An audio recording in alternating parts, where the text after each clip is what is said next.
Thursday, there were huge games. As always, big performances, crazy performances. Juju Reese, that's a player you're going to have to learn about. Michael Bolton. Thanks, Josh. It's Michael Bolton here, and it's time for another episode of the Locked On Fantasy Basketball Podcast. Let's get to it. Let's get to it, indeed. You are Locked On Fantasy, your daily NBA fantasy podcast. Part of the Locked On Podcast Network, your team every day. Hello and welcome to the Locked On Fantasy Basketball Podcast, brought to you by Basketball Monster. My name is Josh Lloyd and I got you today. I'm also the lead fantasy analyst at basketballmonster.com, and today's episode is brought to you by FanDuel. FanDuel is giving you a way to turn that energy into even bigger potential wins with a college basketball parlay profit boost. Head to FanDuel.com to get started. That is FanDuel.com. FanDuel, play your game. Thank you also for making Locked On Fantasy Basketball your first listen every day. We are free, available on all platforms, and part of the number one sports podcast network, the Locked On Podcast Network. Thank you again for pushing us all the way up to numero uno. The other day I tried to do the 1 through 10 in Mandarin, and I forgot number 7. Chi. Bad. How did I forget it? I knew there was something that I was off on. 1, 2, 3, 4, 5, 6, 7, 8, 9, 10. We good with that? Better? I think that's better. I think I got it. I hope I did. Anyway, no more Mandarin for now.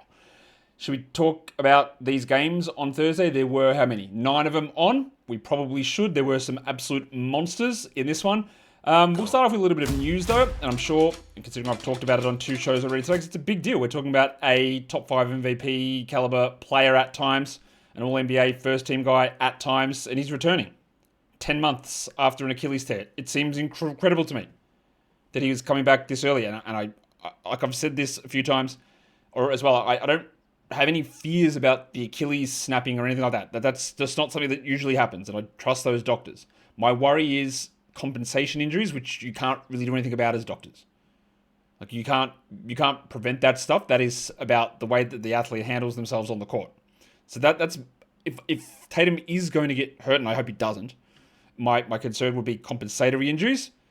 I want to know how hard they go on the minutes here and what it does to everyone else, because Jaylen Brown has been rolling with about 1.1 million% usage for most of the season, so that's probably going to pull back. Pritchard, White, there's nothing you do drop and add-wise. If you were holding on to Sam Hauser, you shouldn't be, but he could go, and Shyman's a deeper league guy who loses a bit, and Uwanzar have been playing really well the last couple of games, and he's going to lose minutes as well. And honestly, it's just great to have Tatum out there, and we'll see what he gives us. We'll see. Aaron Gordon also back tomorrow. Probably less headliney, but he is. We got the update in the reverse direction on Demetrius Morant, reevaluated in 2 weeks. Jack? Get that garbage out of here. Yeah, I think so. He's got the elbow inflammation. Much like with Keyshawn George's partially torn UCL with conservative management, I see absolutely no way that Morant is returning. This is just no way. Like, he's just not coming back. He could have been dropped 3 weeks ago. If you're still waiting on it, you do it now. See you later. We also got an update on Tone Davis for Washington, who's doing some work, but he's reevaluated in 2 weeks. And again, for nearly all of us, that is deep into the playoffs, or it's at the very least like the first week done. And it's almost impossible to be holding on in those scenarios. Now, your individual situations are different. Where are you in the playoffs? When does it start? Is he sitting on IL? Is it bothering you at all? But if ever a decision needs to come up and you go, ooh, I might need that spot, get rid of him. Get rid of Morant. Get rid of Anthony Davis. Because it's just going to clog and clog and clog. We also got the update, and I thought that Mark Williams was sitting on Thursday, just a random sort of precaution, but they said no, he's out 2 to 3 weeks. That's it. Now, we already talked about him being a drop anyway. He was a drop because they've been playing poorly, and you can't hold on to crap at this time of year. But this crap is now out 3 weeks, which for a lot of us is the entirety of the fantasy season. Get that garbage out of here. It's been a surprising season from Williams for how much he played, and now we get this now. So he's done. And of course, that means that Oso Ighodaro, we'll talk about that later on, but I would be grabbing Oso wherever I could now. Oso was my target for my streaming study for this week, for today and tomorrow, before I'd heard the Mark Williams news. So we'll see what ends up happening, but he's definitely more category than points, and have a look at what you think about what Oso does today and how that works in a points league, and whether it makes sense as a must, but the clear opportunity is there. Even though he'd been playing 28, 29 minutes anyway, he probably is a 31, 32 guy most of the time would be my guess. And that is, of course, if you didn't hear me say the name, it is Oso Ighodaro. Waiver wire trends, who's been added, who's been dropped. The number one player that's been added is the aforementioned big fella, who's actually not that big, but it's Oso Ighodaro in Phoenix. So just talked about that. Marcus Smart, I guess that's the back-to-back, and he was featured pretty heavily on my Friday stream show, so I understand it. Alf Stewart, yeah, like, whatever, man. Like, he's absolutely not a must-roster player, but back-to-backs were in. If you added Tristan Da Silva today, I don't know why you did, but it paid off unbelievably well. Because the big fella shot 100% from the field. Anthony Black was terrible once more. And off the bench, Da Silva had an absolute monster. Okay?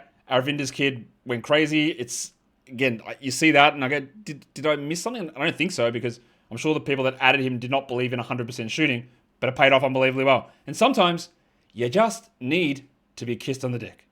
That's how you get success sometimes. The next one's probably a little bit of the opposite of that, and that's adding Justin Champagnie. And now we know that the Wizards are all over the shop. We know that Keyshawn George was out, so that should theoretically have opened up minutes for Justin Champagnie. We also know they were playing the Jazz, so anything was on the table. So Champagnie played a grand total of 0 minutes. He'd been rolling as like a top 110, top 100 player. And they said no. And I say, cool. We'll talk about that a little bit later on, but that is just sometimes, again, the process behind it was okay. You knew there were risks, but the process was fine. You had no idea about that. The most dropped guy is the big avocado, Andre Drummond. They do play 5 games next week, but as I said, I think this was to Kingy earlier on today. That what if Joel Embiid comes back next week and it's Embiid and Boner as their regular rotation? That means Drummond plays like twice. You don't need to hold for a 5-game week when you literally might not play in even 4 games. Taylor Hendricks missed yesterday's game, drop. Scottie Pippen missed yesterday's game, drop. Keyshawn George out for 3 weeks, which is basically the season, drop. And Moses Moody out, drop. Easy drops. These are the decisions you make. These are fringe, back-end, bottom scrapers. Bottom scraper? Is that a term? Maybe. But you don't hold them. They're missing time. You get them out of there. You don't need to be wasting energy on that. Let's waste energy by talking about the Dallas Mavericks and our Orlando Magic. The Magic win 115-114, but the big news, I guess, here is the return of Cooper Flagg. Yes, Cooper Flagg is back. Flagg, in only 28 minutes, had 18, 5 and 6, 1 steal, 4 blocks, and shot horribly. It could have been way bigger. Now, we don't know this, 26 minutes actually. We don't know what he's doing tomorrow. I think he's playing, but that's huge to get him back. PJ Washington, who was a bit on the fence, is he a must, is he not? Now, he also may not play tomorrow. He had 18 and 5, or Danny Gafford, one of his better games, but it's still not that good. It's good, but when your best, if Daniel Gafford on his best nights was giving me 20 and 12 with 4 blocks and a steal, I go, bloody hell. You can't leave that on the wire. When he's topping out at 12 and 13 with 2 blocks, which again is not bad, that means that the downside games are just nowhere near worth it. And is he sitting tomorrow? I'm not sure. Najee Marshall was bad. 6 points. He had 5 assists and 2 steals, but he played only 25 minutes as Chris Middleton got prioritized. Now, we knew there was going to be a bit of a push and pull here. What would happen when Flagg returned? And how would those minutes go? Would Middleton go to the bench? But in the end, it was Najee. I will wait for tomorrow to see exactly what happens, but Najee in 25 minutes, no way a 12-team guy. 32 minutes, absolutely a 12-team guy. And that's the thing. Early this season, he was a bench player playing 26 minutes and he wasn't worth it. And then he started and he was. Marvin Bagley didn't play here. Brandon Williams didn't play. Max Christie continues to show that he is not anywhere close to a 12-team guy. Get that garbage out of here. 6, 3, and 3. Well, Middleton, the minutes have started to trend down and then kids said, all right, you're playing 32. 19, 2, and 7 for him. I don't really believe that Middleton is a 12-team guy here as a must, but that's clearly intriguing. Klay the Stallion had 24 with 7 threes in 26 minutes. I feel like that's one of those ones where it's just a last gasp sort of performance. And we have got a lot of data to suggest that do not follow this, do not chase it, do not add it, do not believe in it. It's good that it happened, but I'm not going to be overly smiling when I go to grab him. I wouldn't be grabbing him at all, just to be clear. The Magic side of this game. Let's start with the aforementioned Tristan Da Silva. He only played 25 off the bench. And this is where, again, sometimes your luck beats out process. In general, it doesn't. Process wins. But sometimes luck does. Because Tristan Da Silva went to the bench. And then in this game, Restore Black got into foul trouble. He played just 24 minutes and was bad again.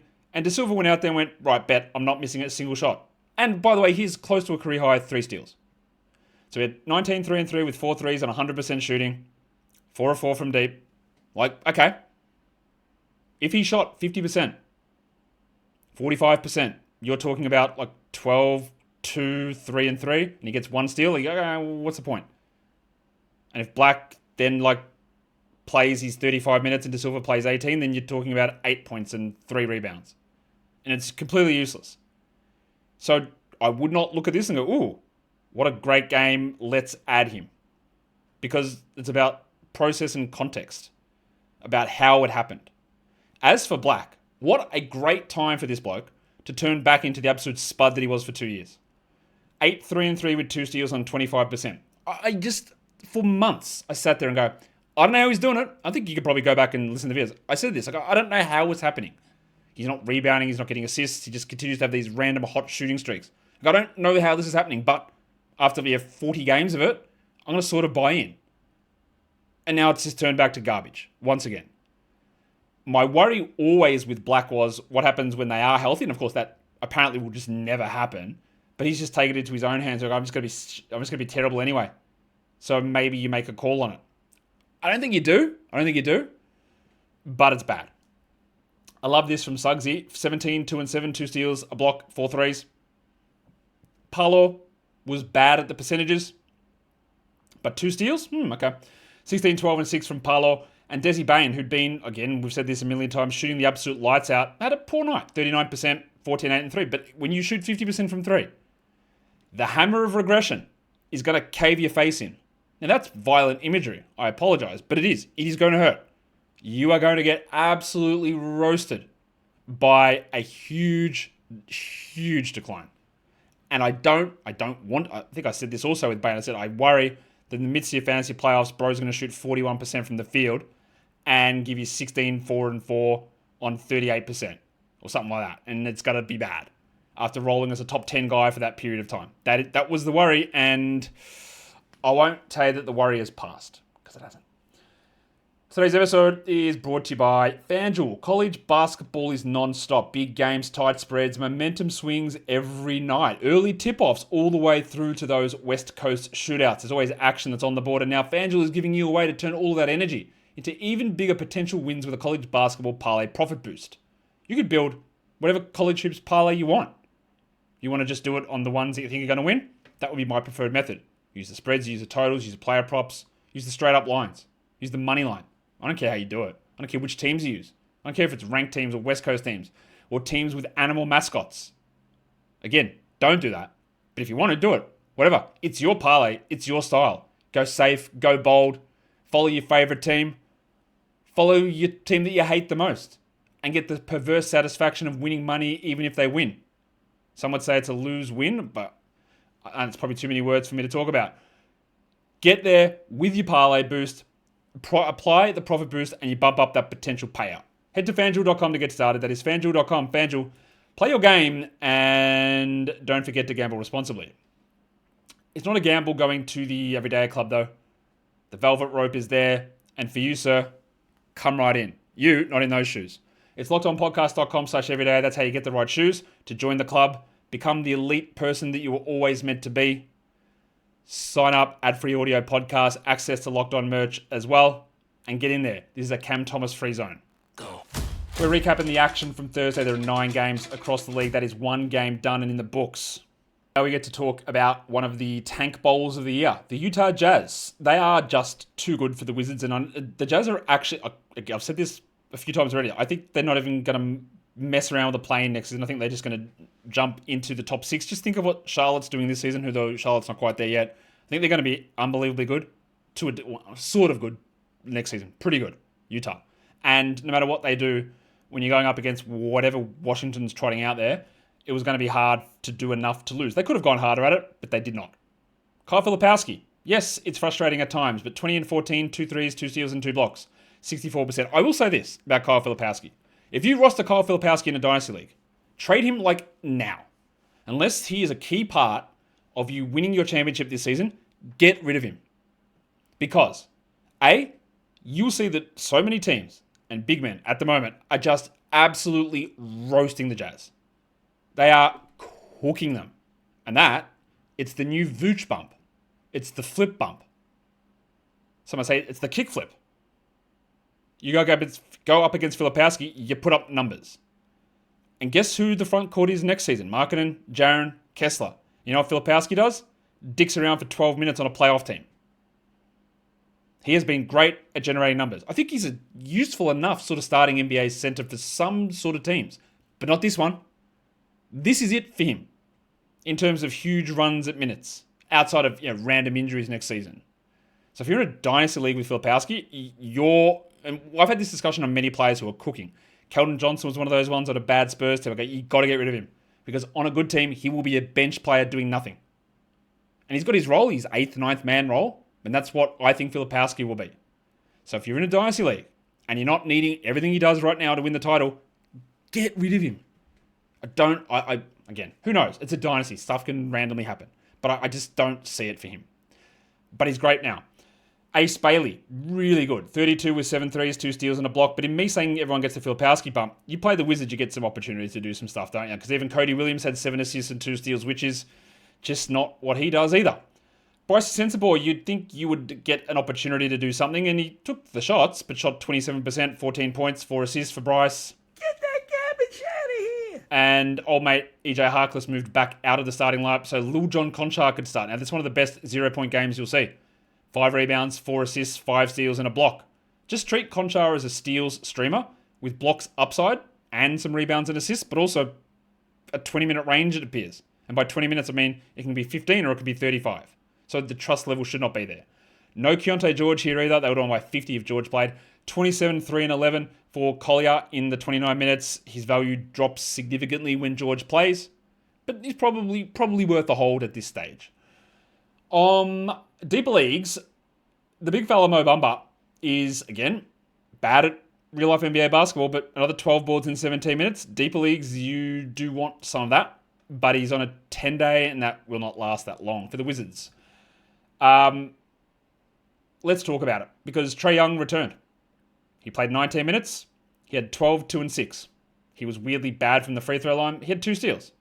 But like I've said all the way through on this stuff with Trey, right, over these the rest of this week, next week, and the week after, which is my recommended playoffs, Young is most likely at most playing 8 games. 2 this week, 3 next week, and then 5 the week after with 2 back-to-backs, meaning it's probably 3. And he might, in those, 8 games total, 7 games to go, you might get 150 minutes out of Trey. Is that enough?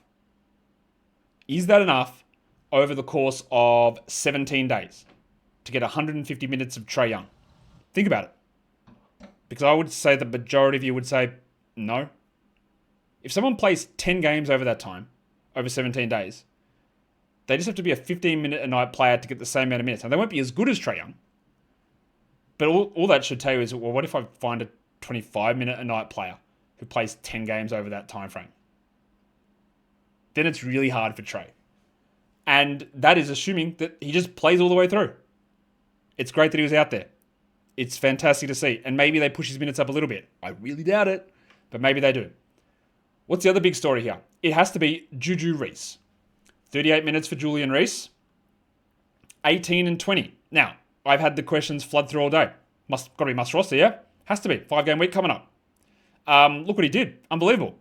And I would do this. I'm not giving an opinion on this just yet. I'll say that's cool. Just go and have a look at the other 2 games that he played. 9 and 8 against the Magic. 2 and 4 against the Rockets. All right. Played 28 and 33 minutes in those 2 games. Anyone trip over themselves picking him up then? No? No, nothing? Nothing at all? Didn't get to play Kyle Filipowski in all those games? No? And the other part of it, again, where there's context required, and I don't know the status of what happens here, but both Tristan Vukcevic and Anthony Gill may just show up and play on Sunday. And that means you would have to add Julian Reese, take a 0 Friday, take a 0 Saturday, and honestly, he might get 0 minutes on Sunday. That is distinctly possible. It's a risky call. One thing I feel very confident about is that Reese will not have an 18 and 20 game in these other games, even if Vukcevic and Gill stay out. And only 3 games next week. is not an ideal schedule. And by the time we get to the 5-game week, I feel incredibly confident that he won't be the only center on the roster that's playing. I don't think that'll be the case. So again, it could end up, maybe it's great. Maybe it's great. He also was 8 of 8 from the line after being 1 of 4 the game before. I don't know what one of those is real. I'll say it's probably the 1 of 4 that's closer. But again, it could be one of these ones where you chase it and he literally does nothing in the next game. With this game against Utah, we saw a little bit more. In fact, we got a lot out of Bilal. 34 minutes, 17, 3 and 2 with 3 steals. He has had a mixed bag of things. I still just would rather not mess with any of these Wizards guys, including Trey Johnson, who was also better. Dick had 15 and 8 with 5 threes and a steal. And actually, you know what? I lied to you, because Anthony Gill did play in this game. My bad. Gill did play. 34 minutes, 10 and 3. And that was alongside Reese. So that was part of it. Now, Vukcevic is going to be the one that it's interesting what they do. And then how do they reincorporate Champagny back into it? Still, I really don't think we're getting 38 Juju Reese minutes. I don't think that's going to be the thing that happens here as we move forward on a regular basis. Much like I don't think the 39 Leaky Black minutes is something I want to believe in. Now, if I knew that would happen, then sure, I'm adding these guys without question.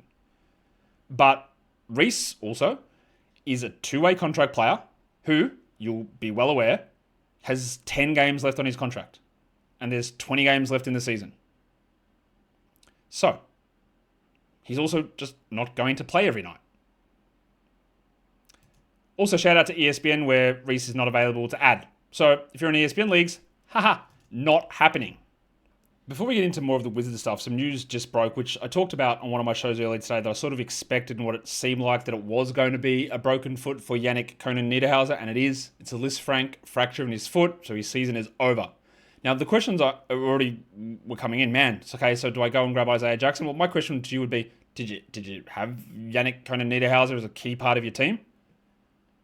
Because if you didn't, then absolutely not. You're not adding Isaiah Jackson.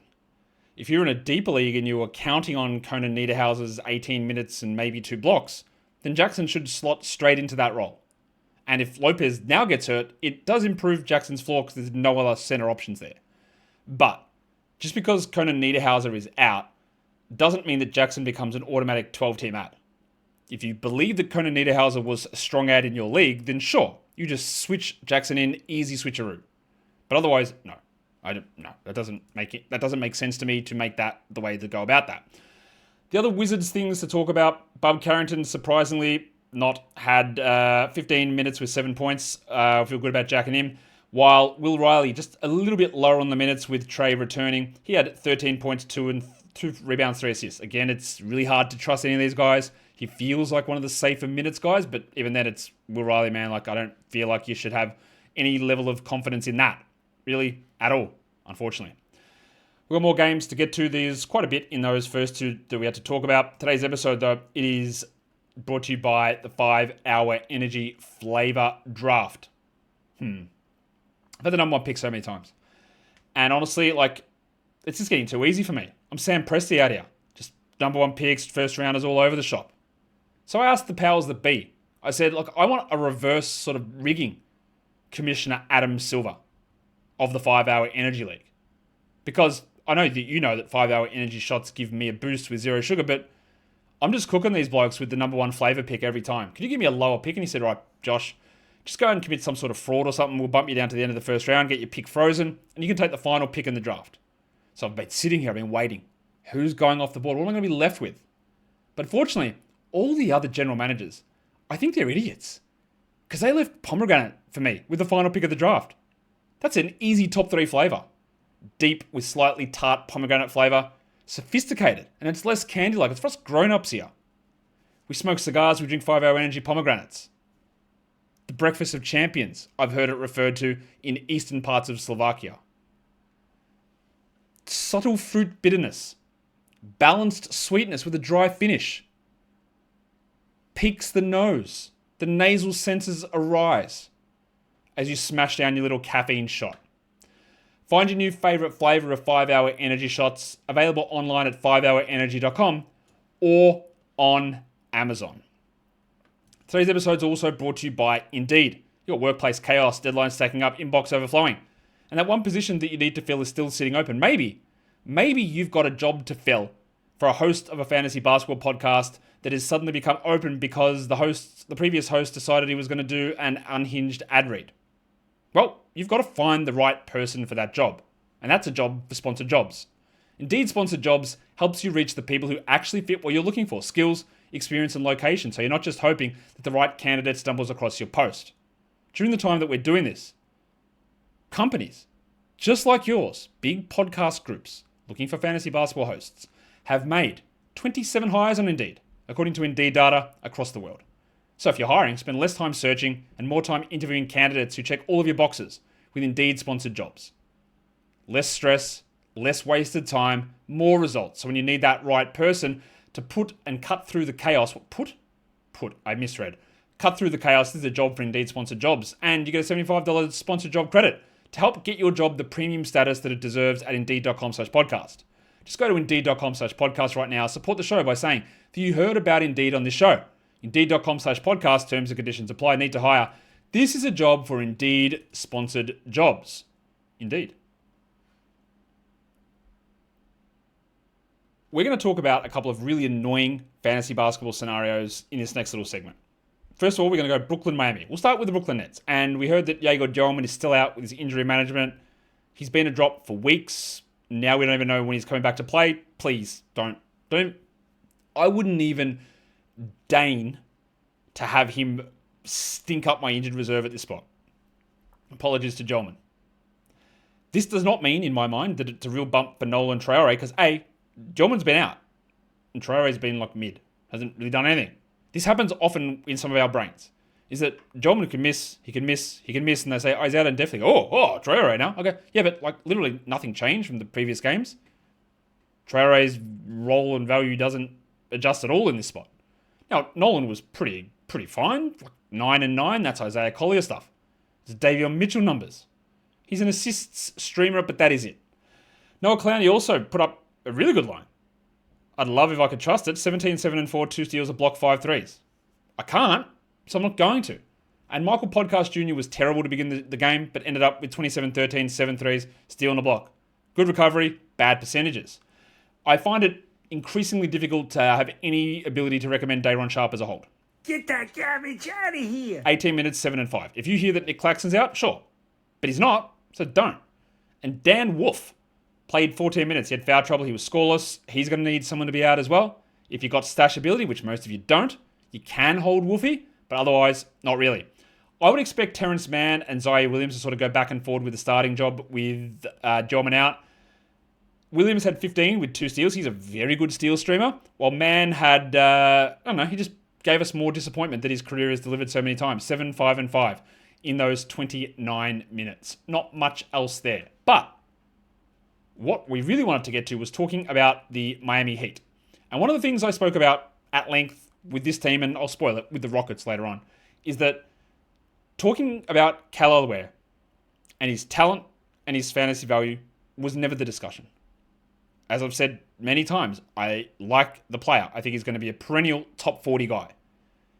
And your decision on whether to hold or drop was how much you just wanted to believe firmly in the talent versus the pattern and the opportunity that was shown by Eric Spoelstra. Because this isn't as simple as just saying, well, Norman Powell is out, so of course Ware is going off. Because through January and February, when this guy wasn't even a top 250 player, Wiggins was missing, Hero was missing, Powell missed games, and Bro would play 12 minutes a night. And what we wanted to see was, will he ever play a crossover with Bam Adebayo? And he didn't. But he is now. And I don't know what changed.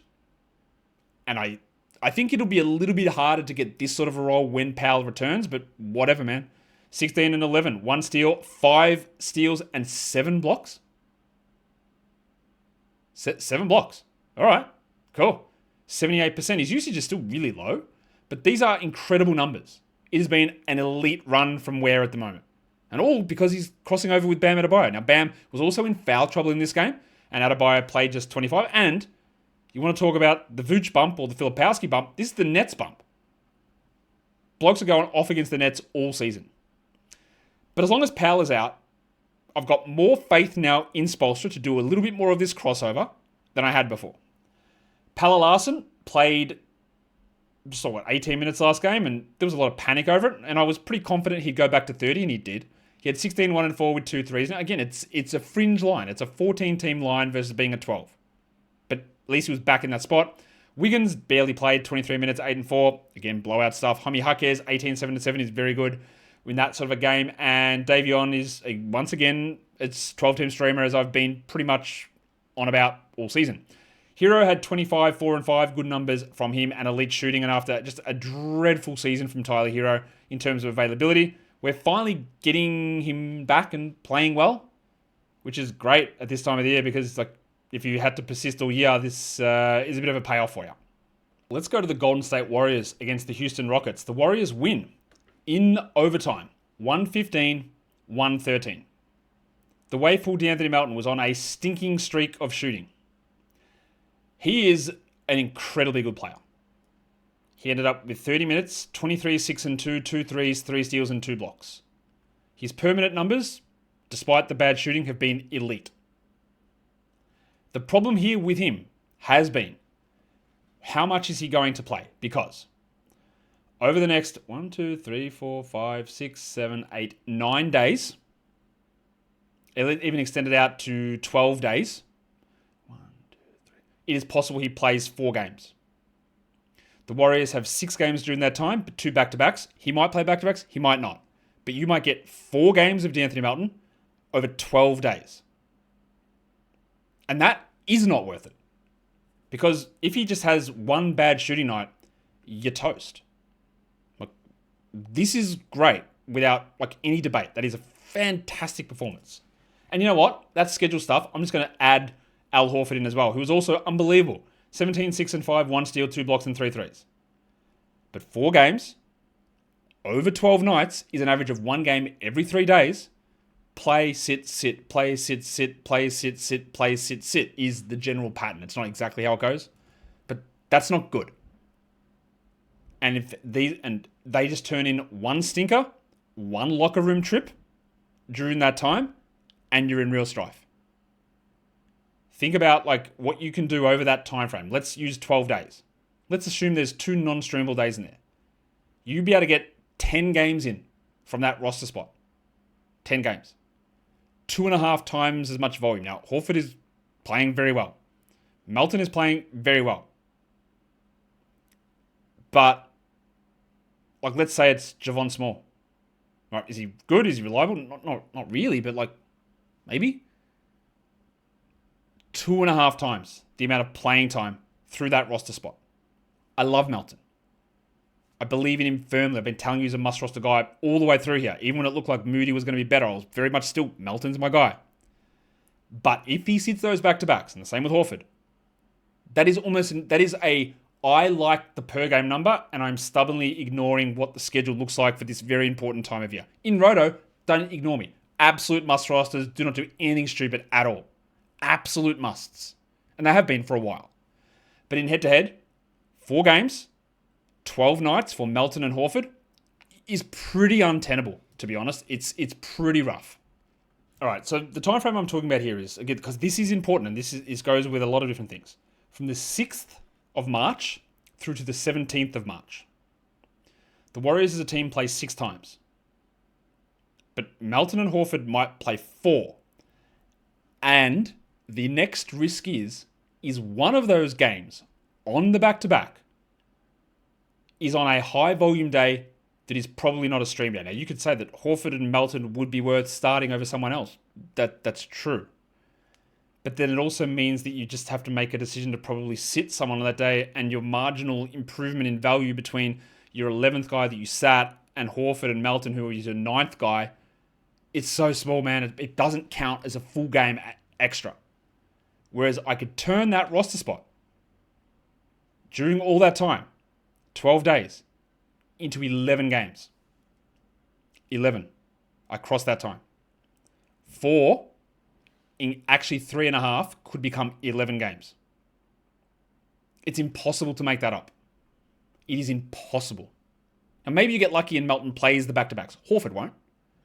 And if Melton does play the back-to-backs, you've done well. But again, I'm not telling you to go and drop him because it's almost impossible to do that even mentally by looking at that production.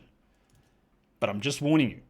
Then if you go back and you add it up over this time frame, whether it's points leagues or category leagues or whatever, it's going to look pretty ugly. That's just an impossible number to keep up with. Let's give them 4 games, 120 minutes.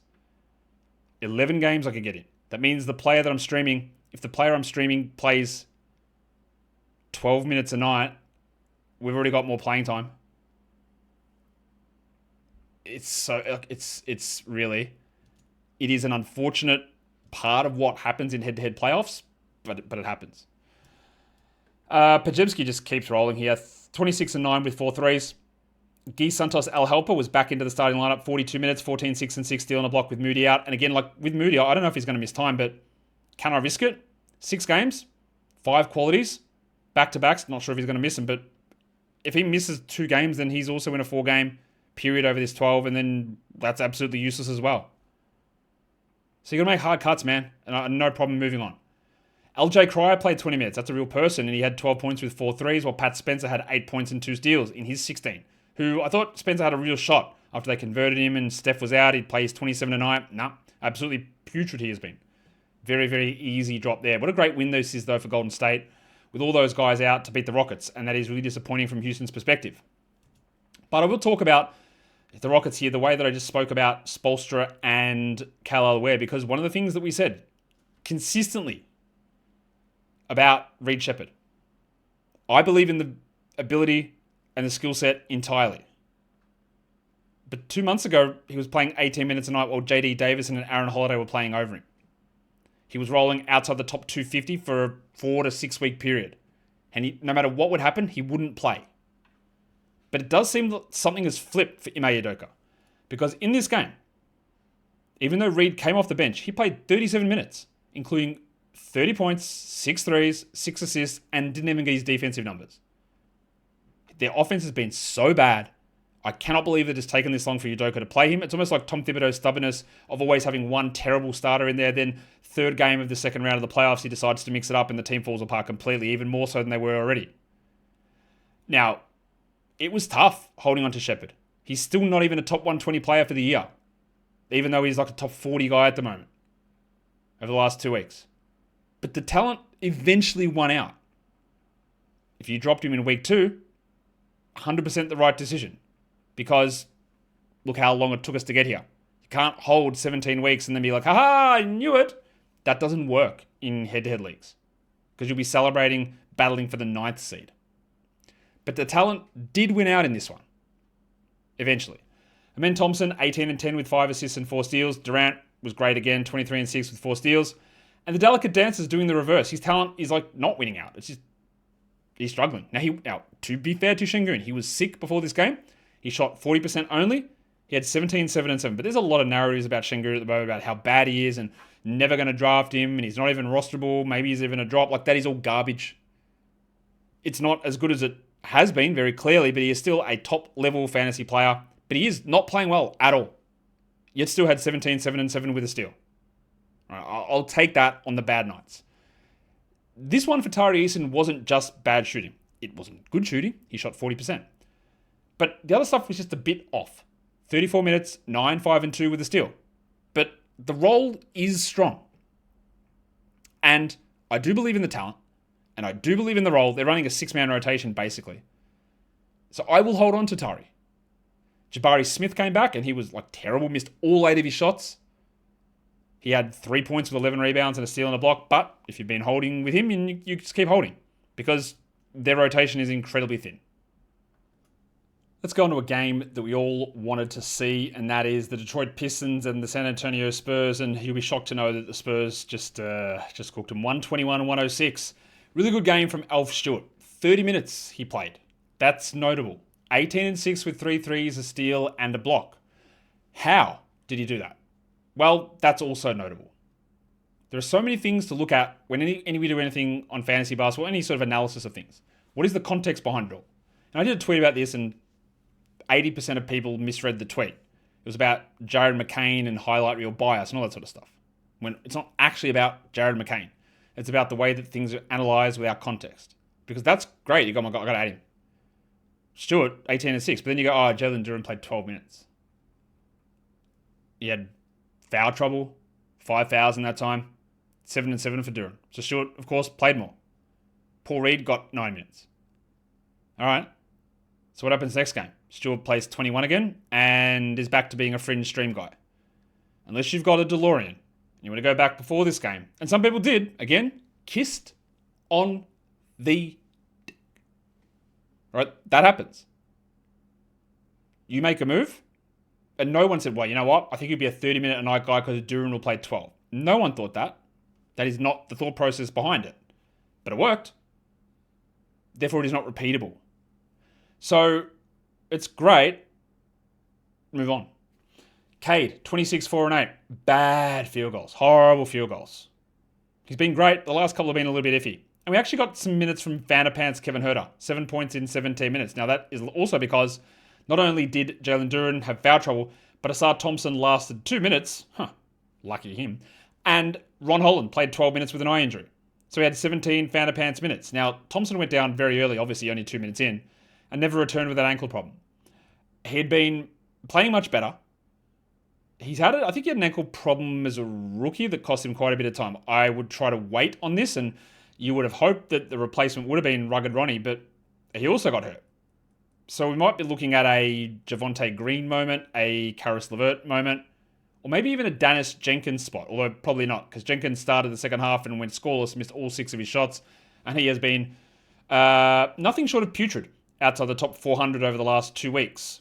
So honestly, what do you do with Asar? I think I would try to wait till tomorrow, but do or die spots, if you don't know he's going to play, you drop him. You have to. You can't hold in those spots. The Thick Hogsman didn't step it up either, 11 and 4 for Toby Harris. I would be more inclined to hold Harris now with Thompson's and Holland status being uncertain. Javonte Green was 10 and 3 in 19 minutes with a pair of blocks, but that's going to be dependent on the other guys. We are getting to a stage where we're not there yet, but we're getting to a stage where it's just like, bro, what do you even do with Wemby as opposing teams? Because he had 39 minutes, 38 and 16, 4 threes, 5 blocks, 10 of 11 from the line, shot 50% from the field. He cooks you on offense, he cooks you on defense. What the hell? What do you do? How is this team this good? Well, it's because of him. Like a legitimate GOAT upside potential. And for fantasy, after some little rough moments, he's the number 1 player now over the last 2 weeks. He's up to top 5 for the year, I think. De'Aaron Fox also. Finally, we got a good game. 22 shots, 55%, 29, 5 and 3, 2 steals and a blocks. It's been a long time coming for Foxy, but that is a big one. Well, Steph Castle did the thing where it's like, okay, so now what? 12 assists is great. 2 steals is great, but he took 8 shots for 11 points and didn't hit a 3. But he still hit his shots at a high level. Really good. Really good. I had a look today at his straight 9K ranking, by the way. He's ranked 166th for the season. Now, you know me. I hate this man with all of my being. I think he's probably not even good enough to play in the Australian League, Steph Castle, to be honest. That's how bad I think he is. He's one of the worst players I've ever seen. But if I'm telling you that looking at a ranking of Steph Castle being 166th, which again in a 12-team league suggests he's a not rosterable player, and I'm using that as a poster child example for hey, maybe you want to assess how these rankings actually, how much weight you put into those rankings when assessing your team, then you know it's pretty off, yeah? Now, some of that, what I said, was clearly exaggeration, but not the part about the nightcap rankings not reflecting reality in any real way. Dylan Harper had been playing well, and he's a stream-level guy. And then I also talked about this the other day, that Devin Vassell had been cooking, shooting 50% from 3, I think it was, over 2.5 weeks. And what I said was, hey, you know what will probably happen? He won't shoot that. That'll mean he'll lose 4 to 5 extra minutes, and he'll go back to being completely mid and not worth the roster spot. 8 points on 43% shooting in 31 minutes with 1 triple for Devin Vassell.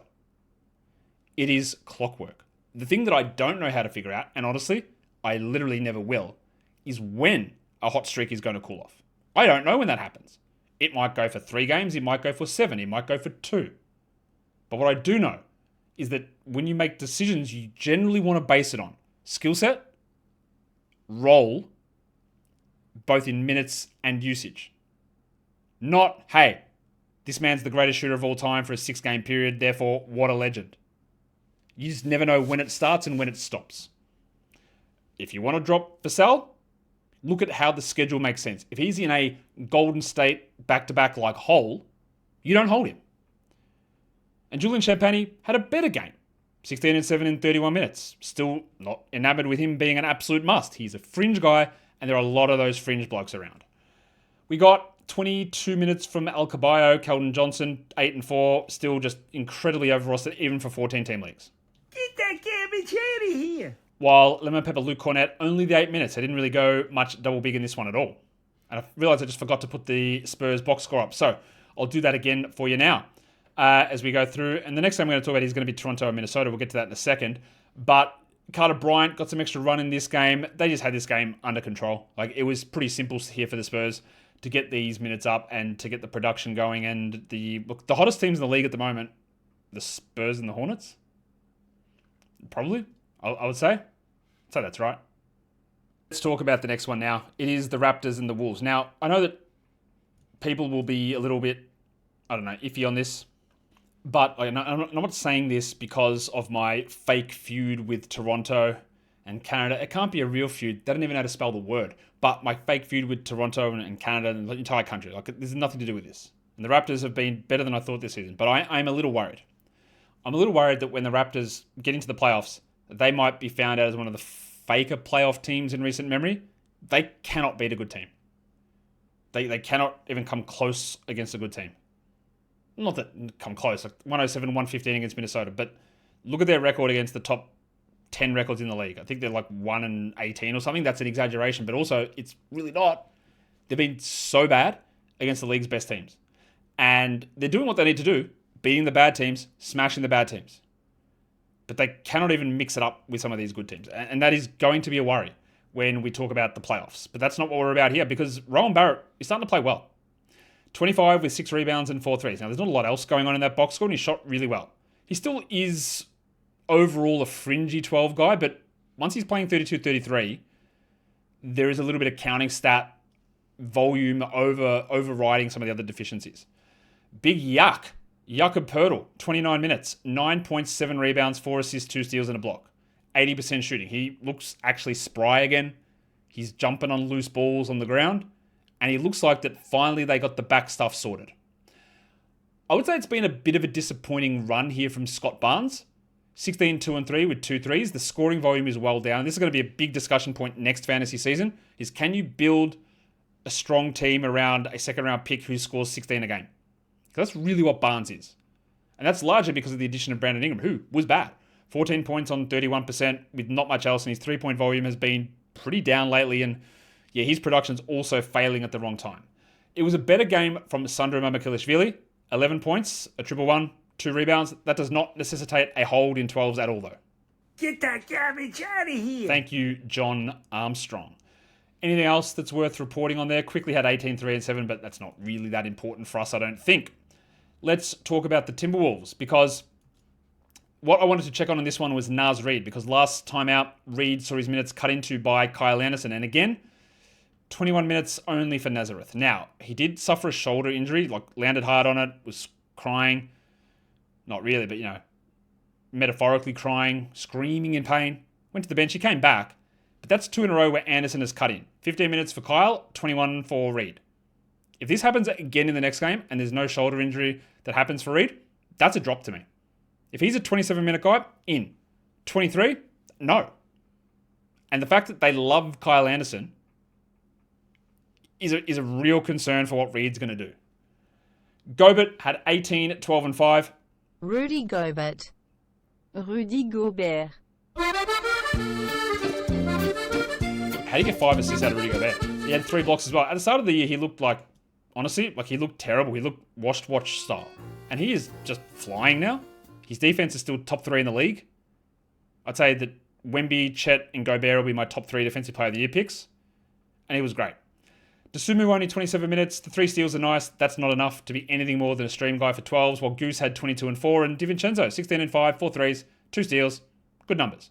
The concern here, Jaden McDaniels, also, let's talk about him. 21 minutes, 8 points. Why? Foul trouble, which has been the thing that's plagued him so much in the past. Hasn't been as much of an issue recently, but that is why his numbers were down. Overall, the big thing here is like we feel okay about moving on from Dosunmu, and the Reed one, it's there, it's hovering, and we might be in that, might need to be making a decision on whether we need to cut Nazareth, because having Anderson available to play that backup 4, backup 5 role, if you lose those 4 to 5 off Reed, it's a little ugly. The other concern here, I guess, for the Wolves and Reed is that over the next, 7 days, they play 3 games, and over the next 4 nights, they play once. If you are in the playoffs, you might need to make a hard call. You could use a roster spot and get 3 games out of it, or you could get 21 minutes of Naz Reed. Naz. What did I say that way? Naz Reed against the Magic. And think about it. Will that cost you the win? It could. And even though he's been good for periods of time, who cares if you're sitting there and not playing the next week of the playoffs? The Chicago Bulls 500 DNA kicked in, so they get themselves an unnecessary win on the road against Phoenix, 105-103. This is with both Josh Giddey and Matas Buzelis out. They're doing their best job here just to try and get it back to close to 500. They're 25-37 now. They've got no shot at the play-in. So they're just going to I don't know what they're going to do. I don't know what the point of what they're... Well, I can say that about anything they do. But they are, to be fair, and I very rarely am, but to be fair to the Bulls, they're sort of in no man's land in terms of where they sit. They're 1.5 games behind the Bucks or ahead of the Bucks, depending how you want to phrase it, and that'll be tough to be able to catch them. And they sit on, 25 wins. The Grizzlies are on 23. They're not catching them, and the next team is the Blazers on 30. So that's, it's going to be hard to get into that spot. So they are almost sort of locked into their standings in the lottery, so I'm not going to be too hard on them. But it gives us some interesting things, because Colin Sexton, with Giddey and Buzelis out, went crazy. 30 points, 38 minutes, 5 assists, and 2 steals. And we talked about Colin Sexton on the show earlier today, and someone was asking whether he's a must-grab. And in a scenario like this where Giddey's out, then sure, yeah. But when he's not out, then no, he's not. That's a great game, but look what it took to get there. 58 shooting, 38 minutes, Giddey, Buzelis, Simons, Ivy, all out. It's a lot that needed to happen. So do you run to Chase to add it? Probably not. Because even Trey Jones had 21-5-5 with 2 steals, and I feel more confident about Jones's role as you move forward. There was no Jalen Smith, again, but he is coming back, looks like the next game. And they actually decided to do it. They started Leonard Miller. Now, unfortunately, he played only 24 minutes and he had 8 and 9. I would have hoped for more. He had the chance and he didn't do it. We move on. Gershon Yabusele, 16, 6 and 2. Pretty good. BDNR, 9-11, 2 blocks. Steal and assist. Look, they're both streamable level players. And then Lachlan Olbrich played 17 minutes. He had 4 and 6 with 2 steals, the big fella from Australia. Played some double big with Nick Richards for some reason. We also got 21 minutes from Rob Dillingham, and Okoro played 36. So what do we do here? Look, if we knew that Giddey and Buzelis would be out, then Richards, Yabusele, Miller, Sexton all become 12-team options. But honestly, Buzelis, Giddey, and Smith could all just rock up and play next game. And mean that your Sexton ad, your Gershon ad, your Richards ad, your Miller ad are all completely useless. So I don't think that any of these guys are quite good enough or have the easy path and easy runway to extended value. I think Trey Jones can, right? So I'm interested in that. But if Giddey and Buzelis play, Sexton won't do this. And if Smith plays, then that's a further complication in that front court. And not that saying that I'm automatically adding Smith, it's just another name that's going to just take everyone down a peg. So I think I'd rather just use the roster spot to be streaming in for particular days. It was great, but we needed a lot to happen to get us there. And they're those ones that, unless you've got a level of confidence and it's going to continue on like that, it's hard to really get behind full-throatedly. For the Suns, they are still without Dylan Brooks, and then Mark Williams is out for the next 3 weeks or so. Again, like I said earlier, Mark Williams is a drop. Booker, it's been a really disappointing season, I think, overall from Devin Booker. He had 27 and 6 with 2 steals, while the big fella, I guess is the one we wanted to watch, is what would happen with Oso Ighodaro.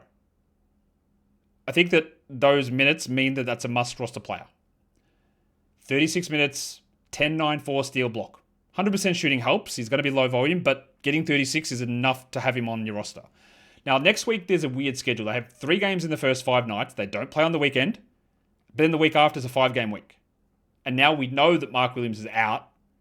I think you do just have to grab him.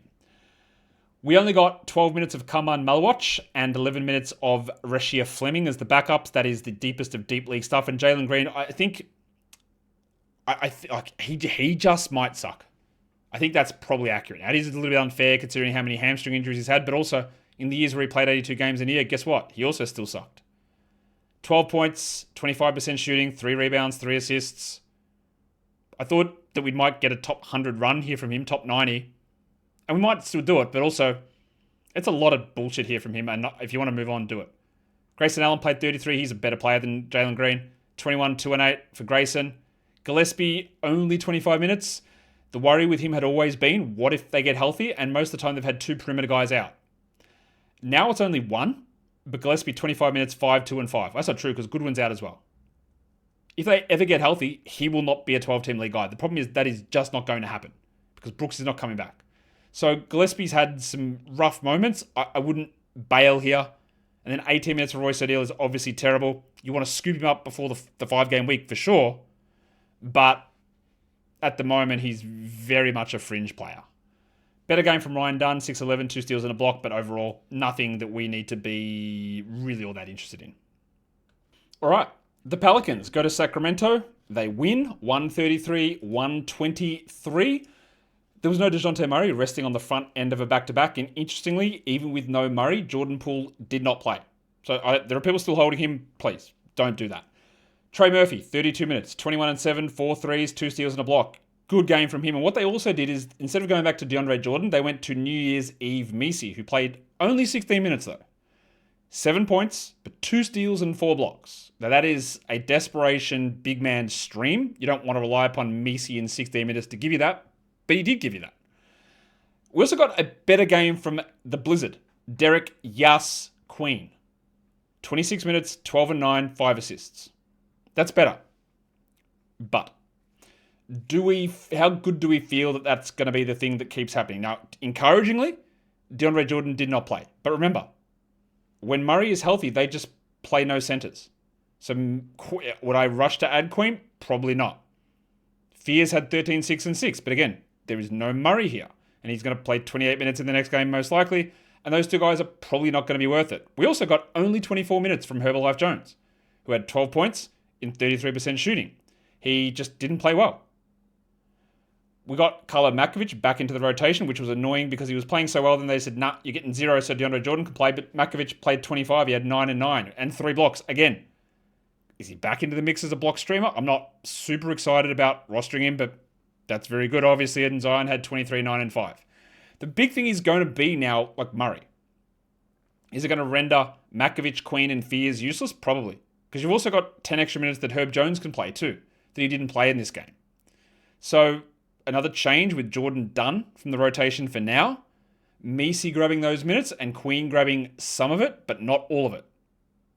So there is, I would say that in 16-teamers, well, if Queen was a 16-team league guy before he moves back to 14, but I'm not sure he moves to be a must in 12s. Also, they played the Kings. And that is a nice little boost. Now, on the Kings side, I was not in favor of adding Precious Achiuwa. Admittedly, again, to make myself feel better, I did that before Keegan Murray and DeAndre Hunter were out for as long as they're out for. That wasn't the thing that was there, but he has been ridiculously good, and that is a clear misfire from me. 41 minutes, 29 and 12, 5 assists, 1 steal, and 2 blocks. If you just want to know my process on it, I've seen him play for 6 years, and he's been bad every single time. He's also going through an incredible hot streak. In fact, he's doing the thing. 41 minutes, 75% shooting, defensive stats well above anything he's ever done. So not only are his minutes up, his usage up, but his per minute stats are up as well. But he's delivering. If somehow Precious is available, you have to grab him. I don't know why we're getting 34 minutes of Russell Westbrook, 19, 2 and 10 with 2 steals. It looked like they were sort of fading off of him, and now we're back up again. I guess you can stream him in, but we're not getting that from DeMar DeRozan, who was again very disappointing. 15 points with bad field goals, bad free throws, no threes, 2 rebounds, 2 assists. I am okay with moving on from him. Get that garbage out of here. Reyno only played 26 minutes here because for some reason Drew Eubanks played 22. Reyno had 10 and 5. And then Nick Clifford, who'd been playing so well and getting like a million steals. But we know what happens with steals, don't we? Clifford had 0 steals. He played 21 minutes with 3 fouls early on. 7, 5, and 3 overall. I would still hold on to Clifford, but deprioritizing Clifford so that Achua and Westbrook can play 75 minutes combined, it's classic Delta Doug. I'm holding Clifford. It continues to be absolutely unbelievable to me that Devin Carter's getting DMPs. Just unbelievable stuff from this stupid team. And then Malik Monk, who'd been getting 19, 19, 18, 18, 19 minutes, got 30. Of course he did. Why wouldn't he? That makes complete sense. I wouldn't rush to add Monk either, but maybe they lean into the Monk, Achua, Westbrook combination from now on. Like, why would you? I don't know. But if you've ever asked them the question, why would you, and you talked about the Kings, well, the answer is just the same thing. The answer is it's the Kings. Like, that's why. And that's sort of where we're at with it. Let's do the final game, the Lakers and the Nuggets. The Nuggets win at 121-13. The snowman DeAndre Ayton lasted just 5 minutes. He was scoreless. The Lakers, they said it was a knee issue, and they were asked, the team, which knee is it? And they said, no comment. Okay, was it the knee? The problem was the knee that they need him in the balls with, so he wasn't able to keep going. What does that mean? Anyway, they play tomorrow, and almost certainly Ayton is out of that one. And that means for streaming, like, Jackson Hayes has to be there. Now, he is a field goal percentage merchant. 19 and 5 on 80%. He'll block some shots sometimes, but while Ayton is out, very okay with rolling with Hayes. The other one to watch is with about 2 minutes left of the game, LeBron had a hard fall, seemed to hurt his elbow. He came back in and played the final 2 minutes, but it's already a back-to-back. He's 155 years old, so I would say you're at risk of LeBron not being available, which means Marcus Smart, the Spiral Luke Kennard, Jake LaRavia, and the Impitsu Rui Hachimura are all options to stream in. Smart was uninspiring, 9, 1, and 2, but it's about tomorrow now. LaRavia was putrid, 2 points in 10 minutes, but if LeBron is out, he's streamable. Reeves had 16, 5, and 7 with 3 steals, and Doncic had 27, 11, and 7 with 4 steals. Reeves continues to really struggle to hit that 20-point mark, and I would think that if LeBron is out tomorrow, Reeves should be able to ramp it up in a pretty decent way, but also, we don't know. My expectation is LeBron and Ayton both do sit tomorrow, but we don't have updates on that at this point. Almost certainly on Ayton, by the way. For the Nuggets, they were without Peyton Watson, Aaron Gordon, Cam Johnson, and Spencer Jones. Gordon will be back tomorrow. Will Johnson? Will Jones? I don't know, because that's impacting a lot. Jokic had 28, 12, and 13 with 9 turnovers, which is just not what he brings normally, and Murray had 28, 4, and 7. But the things we always want to concentrate on is what do the fringe blokes do? 40 minutes from Christian Brown. And he had 15, 5, and 4. So again, it looks okay, but no steals, no blocks. 15 is below average. 5 is below average for rebounds. 4 is above average for assists. It's fine, right? It's okay. But Watson is going to be back. Gordon will be back tomorrow. Watson back next week, and Johnson may be back in the next couple. And then Brown won't be worth holding. Same with Strowther, who popped a little bit here for 18 points, but I don't care enough. They also started Zeke Naji, who had 5 points. Their power forward depth is pretty thin. And we've got a little bit of extra of Bruce Brown, a little bit extra of Tim Hardaway. They're all just streaming options. Strowther, Brown, Hardaway, Naji, even Christian Brown, I think, is more of a stream than a must roster player. And recently signed Tyus Jones was scoreless in 6 minutes. We will now go to the lines of the night, and then I'll get out of here. The monstrous line of the night, it is Victor Wembenyama. 38 points, 16 rebounds, and 5 blocks. You don't have to think too hard to get to what the waiver wire line of the night is. It's Juju Reese of the Washington Wizards. He has 10 games remaining on his contract, though. 18 and 20 with 71% field goals. If Vukcevic plays, and they don't play the Jazz, Reese is probably not doing this. I'm not feeling confident about that at all. The young gun of the night, Superman Kel'el Ware. For now, we're getting a lot of crossover, and he is cooking. 16-11 with 5 steals and 7 blocks. While you're dud of the night, I don't give it to injured guys, but foul trouble guys, they absolutely get it. And that's why Jalen Duren is your dud of the night. For today, Duren had 7 and 7. He had 2 assists. It's not an absolute disaster. It's not good, though. And he gets the award, which I'm sure he is going to absolutely cherish. That is a recap show done. It is a big recap show done. It is over an hour. Apologies for the length. That is what I said. Thumb up the video, double bang it, comment. We're done here. Thank you so much for listening, everyone. See ya.